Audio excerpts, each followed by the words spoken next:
Welcome to step 4. The board is clean, the surface is smooth, and now it's time to apply the adhesive spray. This is the step that bonds everything together, so it's important to get it right.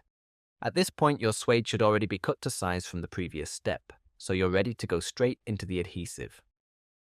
You'll need a heat-resistant adhesive spray made specifically for vehicle interiors.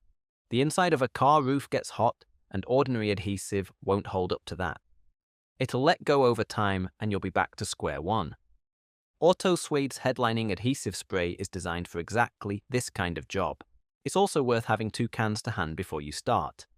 Running out halfway through isn't ideal, so it's better to have more than you need.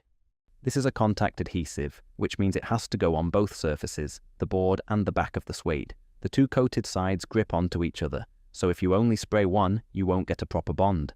Hold the can 20 to 30 centimeters away from the material. When you spray, keep the coat even. Work in sections. Work across the surface steadily and aim for consistent coverage, with no thick patches and no bare spots. Where the board curves or bends, add a little extra. Those areas are under tension and they're the first to lift if they don't have enough adhesive behind them. Once both surfaces are sprayed, give the adhesive a moment to go tacky. With a contact adhesive like this, it's quick, only around 30 to 40 seconds, so don't leave it sitting. As soon as it's tacky to the touch, it's ready, and that's when it grabs best. It's always worth checking the guidance on your own can, as tack times vary between products. When it feels tacky and ready, you're good to move on. In step 5, we'll be fitting the suede, which is where everything comes together.